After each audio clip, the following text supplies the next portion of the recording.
You are listening to the new man beyond the macho jerk and the new age wimp. Your host is men's coach and group facilitator Chip Hillier.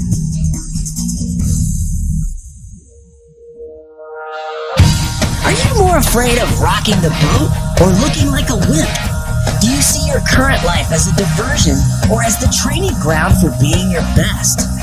And how can you walk the razor's edge between being a passive wimp and that aggressive tough guy? This week, legendary author and peaceful warrior Dan Millman is on The New Man to help you quit settling, confront your fears, and live this life in the moment. Welcome to The New Man. Today we're talking with Dan Millman, who, well, has done and accomplished a ton of things, but you may know him as the best-selling author of The Way of the Peaceful Warrior, which was also made into a popular film. Dan, it's an honor to have you on The New Man. Thanks for talking today. Pleasure to be with you here, Trip. So I wanted to explore with you how a man can live his life as a peaceful warrior. But before we dive in, why would the guy stuck in traffic right now care? I mean, what does the peaceful warrior have that the average guy does not? Well, that's a good question, and let's start with a guy stuck in traffic because, there's so much philosophy going around and idealistic notions about spirituality and abstract concepts, and, it comes down to that. What do we do when we're stuck in traffic? Well, if we're stuck in traffic, especially if we're late for an appointment, it's natural to feel whatever we feel. We might feel frustrated. We might feel like under stress. That's part of life. We've all been stuck in traffic or had other situations where things change, we're disappointed, and so on. And that's when the rubber hits the road, because it's easy to talk the talk and to give people all kinds of idealistic advice. But what do you do when you're stuck in traffic? Well, the first thing I would say, and if you want to define it the way a peaceful warrior might respond, is to accept your feelings, whatever they are, as natural to you in the moment. I don't tell people how they're going to fix their feelings and feel differently, because you know what? You're going to feel differently in 10 minutes anyway. Feelings pass like the weather. So you accept your feelings and thoughts. That's not a problem. You don't have to judge them, fix them, or feel bad about them. Just feel what you feel.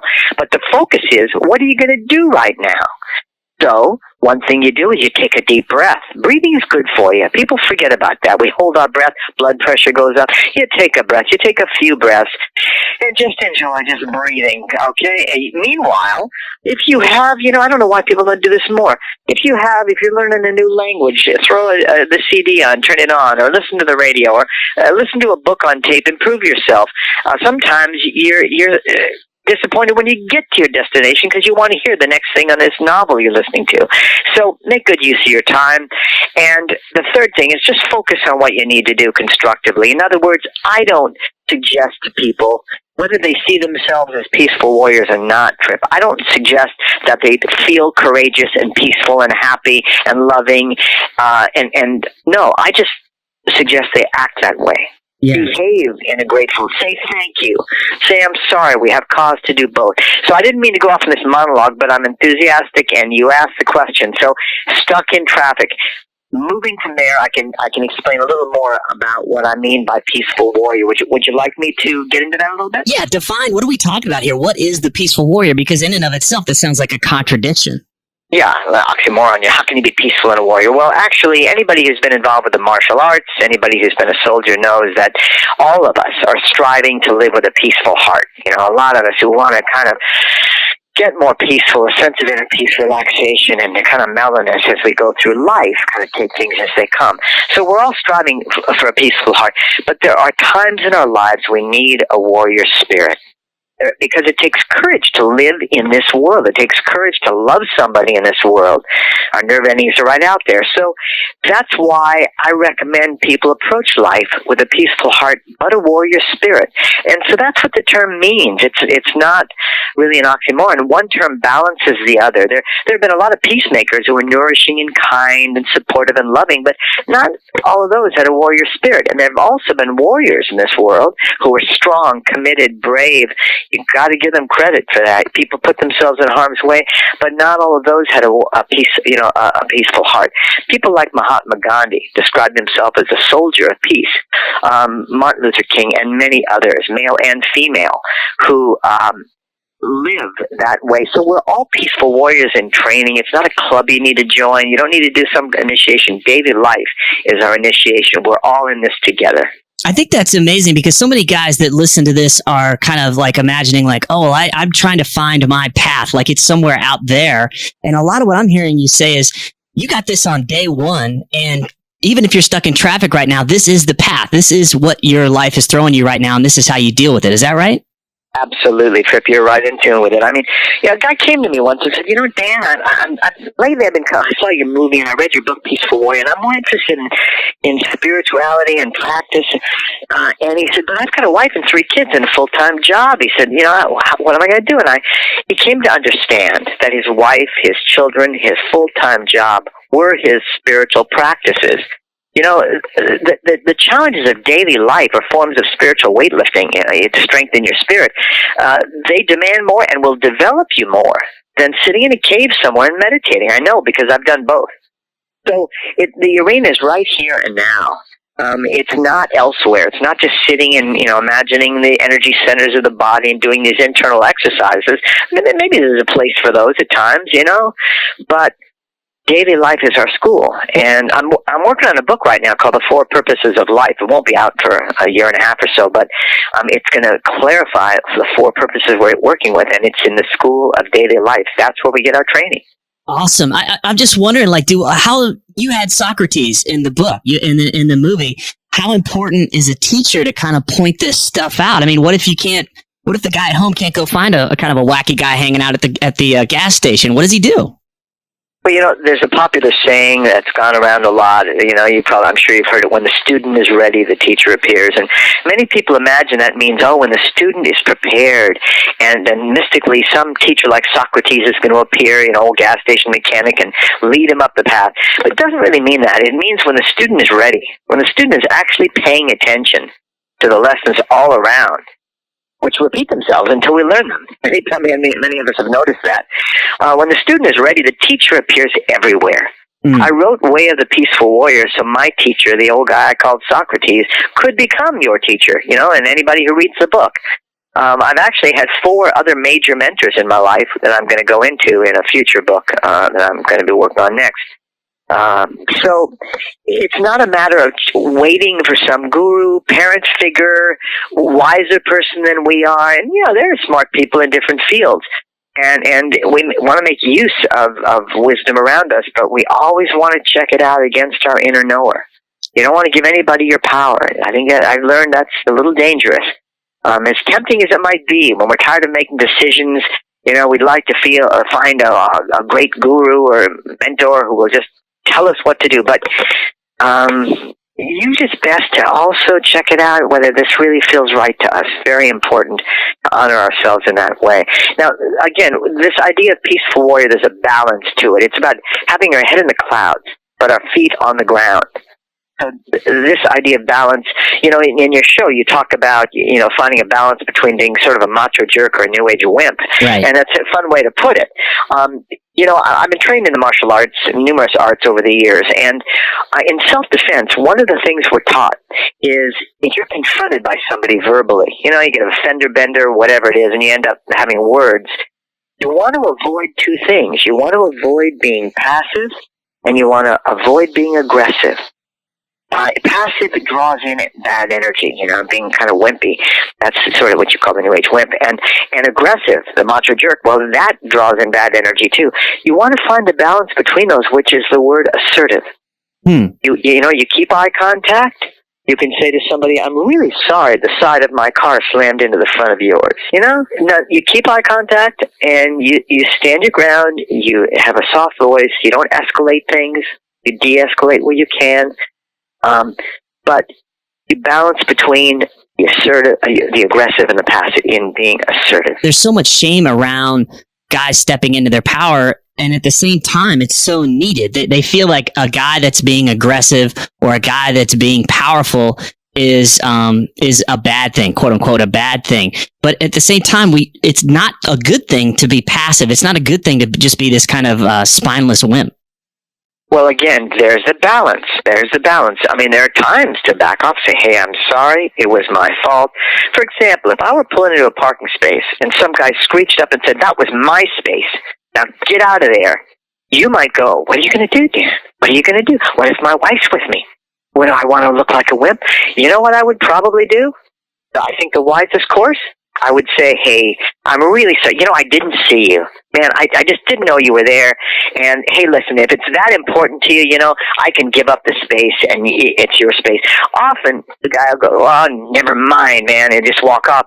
But that may seem like a wimpy response.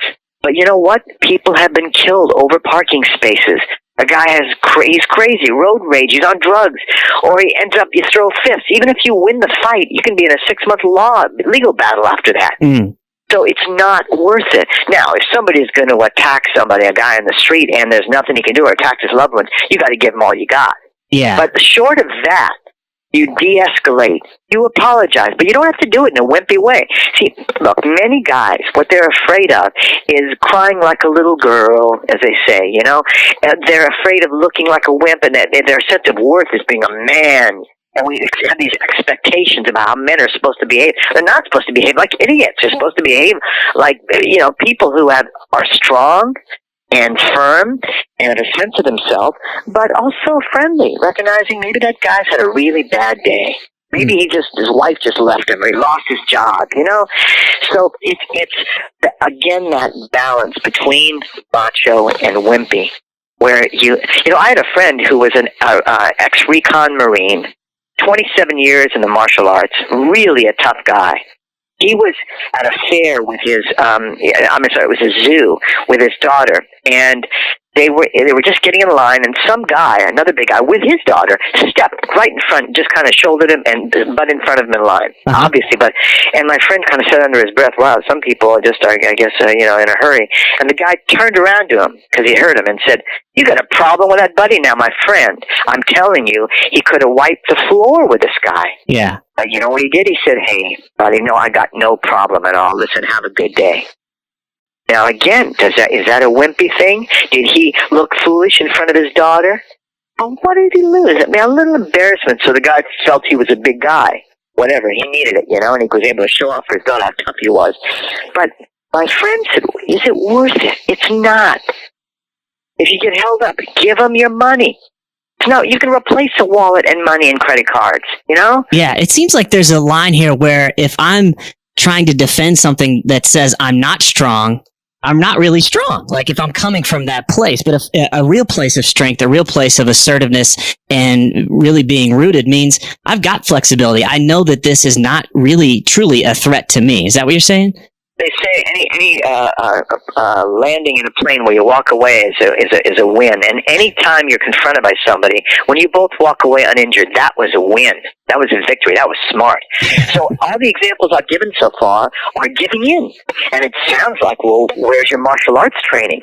Well, you know, the best martial artists will avoid at all costs hurting somebody. Now, again, if you're put in the corner and you can't, you know, they're going to hurt you, then you give them 100% everything you got. Right. That's different. That's a different story. So I'm using martial arts analogies because you told me this is a program a lot of men enjoy, and I want to speak man to man. Yeah. And, you know, I travel a lot in New Age circles and in spiritual circles, and once in a while I meet these guys who are, you know, they wear all white and they've done, you know, they do lots of yoga, and they talk very nicely, and when I shake hands with them, they kind of hold my fingertips. I mean, I want to slap them around a little bit, you know, like man up a little bit. Because, again, there's an imbalance there. Nobody's so peaceful, so gentle. You know, we're here to be men, but what does that mean? It doesn't mean being a tough guy and proving it all the time. But men have fear. See, men and women handle emotions differently. Of the three primary emotional obstructions, fear, sorrow, and anger, men feel safer being angry than they do being afraid or sad. That's why in many men's groups, if a guy can just cry, you know, and show sorrow and grieving in front of his friends, wow, it's like a transcendental experience. So men tend to react a lot with anger when they're actually hurt or afraid. So anger is the only tool they've got in their tool bag. Yeah. Even though they don't realize the chicks love it when a guy's vulnerable, They love that. Oh, and whereas women have a different problem. Women feel safer being afraid or sad than angry. Because if a woman gets angry, boy, that scares men. They don't, they don't admit it, but oh wow, an angry woman, it's like you having your mother angry, It brings back some primal things. So women are much safer showing sorrow or fear. So again, these are, don't mean to go off on too many tangents, but these are issues we're all dealing with. And for a man to get confronted and feel fear is perfectly natural. If he's got a pulse, he's going to feel fear in a threatening situation. It doesn't mean he's a coward. Cus D'Amato, a famous boxing coach, said heroes and cowards feel exactly the same fear. They just respond differently. I love that. Well, beyond kind of these confrontational scenarios and the fear thing, like, what does it mean to be a peaceful warrior in kind of everyday life? And we kind of talked about this about the guy in traffic, but let's say he's a father. Let's say he's going after a new career. Like, what does it actually mean in those kind of contexts? Sure. And again, I'm done with my confrontational scenarios, but it's a good dramatic way to start. Yeah, it's great. Again, a peaceful warrior, that's all of us. It's not a club you can join. There's not a set of rules you follow. But it does have to do with dealing with fear, behaving constructively and positively. I didn't say feeling positive all the time or thinking positive thoughts all the time. I said behaving in a positive way. And that can be applied to any aspect of life. Whether you're dealing with a situation with your kids, whether you have teenagers, when my kids were teenagers, I got along really well with them, unless I said something stupid and insensitive like, hello. Anybody with teenagers understands that. So, we're confronted in our relationships. There are challenges in raising children, at work. We all face these challenges, and we don't have to pretend to like them, but you know what? Without those challenges, how do you develop? How do you get stronger and wiser and more perspective? How do you grow? And so it's a constructive approach to responding to life. And it's become a cliche. We can't respond. I mean, we can't control what happens to us, but we have some control over how we respond. We don't have emotional control. We can't control what we feel in any given moment. Anybody who's tried that, if people could control what they felt like, I would just tell everyone, my only advice is feel happy from now on. Yeah. No, feelings come and go, but we can control what we do. I get a lot of emails from guys that want to start living a life where they're more in line with their purpose, whatever that might mean for them. I get that language a lot. And in his world, he thinks he may need to quit his job and get out of what he's doing and do something more meaningful. But his fear is what's keeping him down. That's his world. That's the thing. So what's the peaceful warrior do in that scenario? There are different kinds of fear. Self-doubt is a form of fear. Insecurity is a form of fear. And if you're saying, Dan, what if a man, it could apply women just as well, of course. Sure. But what if a man wants to make a change in his career, but he feels fear? Well, look, we all know to swim across the pool, you got to let go of one side before you swim to the other. Every choice means giving up something you want for something else you want more. So the fact is, if the fear is greater, then some people, and I have friends like this, they settle.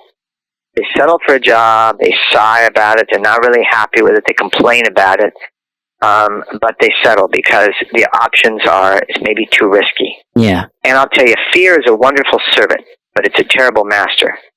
And when we look back on our lives someday, we're not going to regret what we've done as much as what we haven't done. And we often haven't done things because of fear, insecurity, self-doubt. We let that hold us back. Yeah. So there are two kinds of fear. There's objective fear and subjective fear. Objective fear is if you're afraid for your body, if you're in a situation you could be injured or killed, then pay attention to the fear. It may tell you to avoid a situation, to take precautions, prepare, that sort of thing. Right. But if the fear is subjective, if we're afraid of failing, some people are afraid of succeeding. I don't know what will happen then. Some people are afraid of looking foolish, being embarrassed, being ashamed, being rejected. And those fears are subjective. They don't break bones. They just deal with some emotional difficulty. Okay. You can get over that. That's when you cut through it. And the elation and the empowerment you feel, having done what you feared, is in direct proportion to how afraid you felt. So those are the times. See, courage is not the absence of fear. Fear is there many times in our lives, in our day. But courage is a conquering of it. It's not the absence of fear. It's being afraid saying, I have a purpose here, and then doing it. Now, somebody came up to me once and said, I want to be a writer. I said, oh, have you written anything lately? No, I haven't. I'm really going to. One day I'm going to. And I said, oh, well, then you don't really want to be a writer. And he was a little offended. He said, yes, I do. I said, no, you don't. He said, yes, I do. I want to be a writer. I said, no, you don't. If you wanted to be a writer, you'd be writing. Mm-hmm. Because thinking about doing something is the same as not doing it. So those who say, I have a purpose, often it's like a quagmire. It's one of those Chinese puzzles where you stick your fingers in and you pull away and they stick, hard to pull away. Because they say, oh, I have a purpose. Well, there's wishes and there's purposes. And if you really have a purpose, if you're going for something, then you go for it. Fears will come up, insecurities, obstacles will come up within and without. But if your purpose is, dream big, but start small and connect the dots. I love it. How important is the physical aspect, I think? Because it seems like so much of the work and kind of getting to know you a bit was that the body is involved. And so how important is the body in this process? Well, I was, years ago, I was a world champion gymnast on the trampoline, and I won a couple of national championships, too, and I trained in martial arts. So physical sports, I was a coach at Stanford University and a college professor in physical education in Ohio. So I've been involved with physical things. It's helped keep me grounded in terms of the work I do and my various books. Obviously spiritual life starts on the ground, not up in the air. A lot of people want to travel out of their bodies and haven't even gotten into them yet. Yeah. So certainly the body is our foundation. It's the only thing we're guaranteed to keep our whole lifetime. Many of us feed our dogs better than we feed ourselves. Yeah. So clearly, sometimes people come to me with an emotional or they say a spiritual problem, and the first three questions I ask them are, 1, are you getting regular, moderate exercise? 2, are you eating a balanced diet? And 3, are you getting enough rest? You do those 3 things, and that gives you a foundation. You notice I didn't say a vegetarian, all raw, vegan, grown in season, slow foods. I just said a balanced diet for you. Find out what works for you. Eat a little less of what's not good for you, a little more what is good for you. Mm-hmm. Keep it pretty simple. And regular, moderate exercise. Doesn't have to be, gut grinding, just regular, moderate exercise. Breathe deeply, move your muscles, stretch a little bit, walk. And you do those things, everything feels better. Your whole day, you're ready to face whatever you have to face.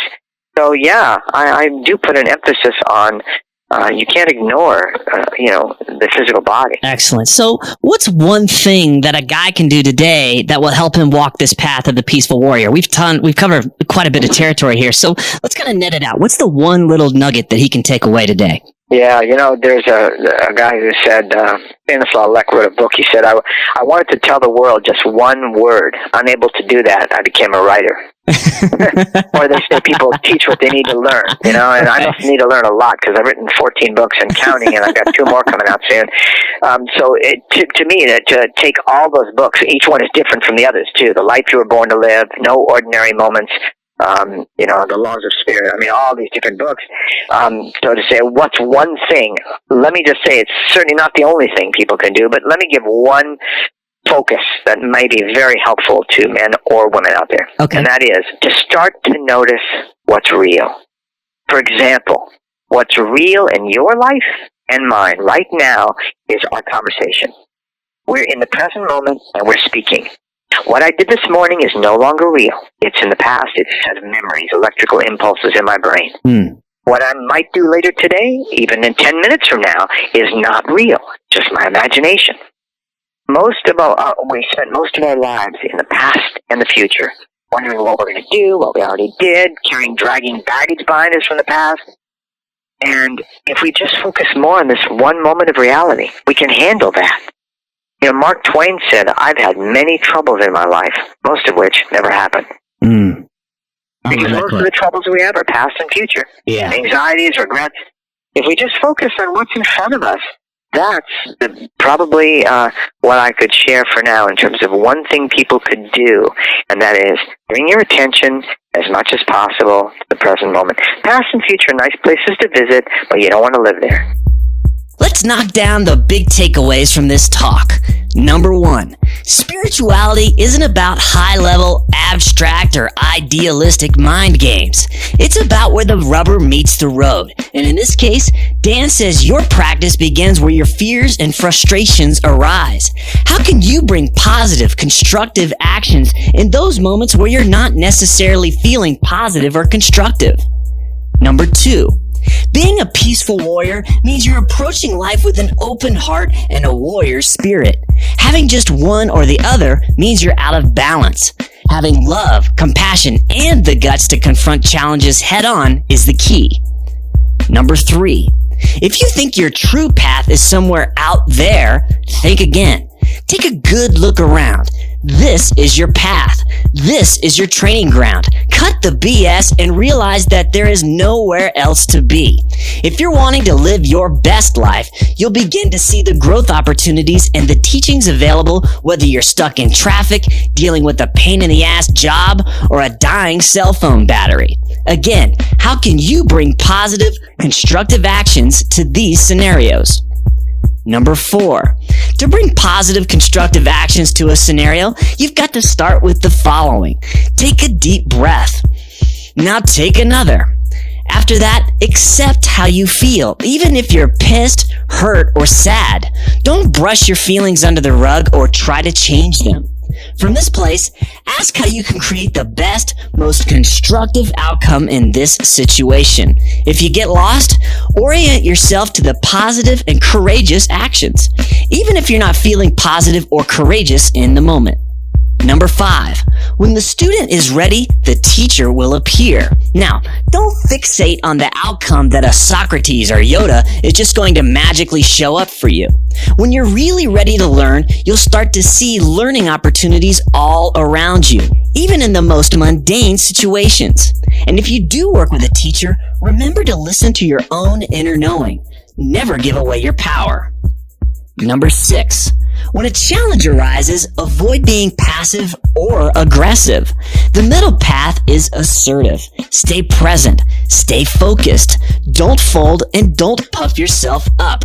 Keep the situation in perspective. Ask yourself if the threat is about your safety or merely your sense of pride or vanity. Having true strength means you know when to engage a confrontation, and that's typically only when your safety or the safety of someone else is in danger. Most of the time, we get threatened in what is really just a pissing match. Think about it. Be mindful of how and where you spend your energy. You can de-escalate a situation without being a wimp. Number 7. The famous boxing trainer Kasamato said, heroes and cowards feel the exact same fear. They just respond differently. Fear is a natural response for all beings. The trick isn't to eliminate fear, it's to hone our response to it. Learn to separate objective fear from subjective fear. Objective fears are ones that are threatening our physical safety and well-being. You'll want to address these immediately. Subjective fears are more about how we see ourselves, how we are seen by others. It's a fear of failure, success, shame, or rejection. Dan encourages us to slice through subjective fears because on the other side is elation and empowerment. Number 8. If you're feeling stuck on the fence about a decision in life, remember that choice means giving up something you want for something else you want more. So, what do you want more? Number 9. A spiritual life starts on the ground, not in the air, and the body is our foundation. If you're bumping your ass along for any reason, ask yourself the following. Are you getting regular, moderate exercise? Are you eating a balanced diet? Are you getting enough rest? If you answered no to any of these questions, address it immediately. Give yourself a fighting chance to confront your challenges head on. And number 10, keep it simple. Live in the moment. We've heard this many times before on The New Man, but I don't think we can hear it enough. Living your life stuck in the past or consumed with the future is a recipe for misery. Pull your head out of your butt and get in the moment. What is happening right now? What are you experiencing right now? What positive, constructive action can you take right now? If you get in the weeds, remember to come back to this moment. It's the only one you've got. All right, well, I've got a couple of questions from the listeners that they posted on Facebook. These are some heavy-duty questions. So Do you think you could take Deepak Chopra in a cage match? Well, I certainly wouldn't want to. Deepak's one of those. There's one light, many lamps in this world, and I don't necessarily see eye to eye with every teacher, but I think each one is valuable. They bring a different perspective. So I wouldn't want to have any kind of tussle with Deepak. I'd rather give him a big hug. But I love the question. It's really a fun question. I thought it was fun too. I was like, all right, that's a left field one. Once in a while I do a handstand. When I'm doing a seminar, I'll do a handstand on a chair, and I usually make a point of it and why I do it, but then sometimes I'll mutter, let's see Deepak do that, but that's just for fun. That's just for fun. He's a good guy. Excellent. And is there any word on another Warrior movie? Could we expect to see any more on the Warrior front? Yeah, I may be working on a screenplay for one of my other books, which could make a great movie. It's called The Journeys of Socrates. That's a more recent novel I wrote about how a boy became a man, how a man became a warrior, and how a warrior found peace, which is so important today because we've got to find a way in the world to break the cycles of retribution and revenge in the world, this tribalism. And so the book has some larger themes, but it's an adventure story, an emotional roller coaster. Excellent. So that I may be working on a screenplay in the next few years. Okay, excellent. And where can we find out more about you, the 14 books? You've just got so much to offer. Where do we go? Easiest thing, one-stop shopping. You can just go to peacefulwarrior.com. Okay. I've got blogs there, commentaries on relationships, on living in the present moment, on all kinds of topics. And they're free. Just go to the blog. There are little 10-minute video seminars on different topics. There's questions and answers. Just the mission statement is a good reminder for life right on the homepage, peacefulwarrior.com. Very, very cool. Dan, it feels like a sin to just try and cram our conversation into 30 minutes because you've got so much to offer. I just appreciate... Well, we covered a lot, though. Yeah, we did. I just appreciate you taking the time today and would love to have you back on the show sometime soon. Trip, it's a pleasure. Be sure to check out Dan Millman's new classic edition of Way of the Peaceful Warrior, available now in stores and online at peacefulwarrior.com. If you're thinking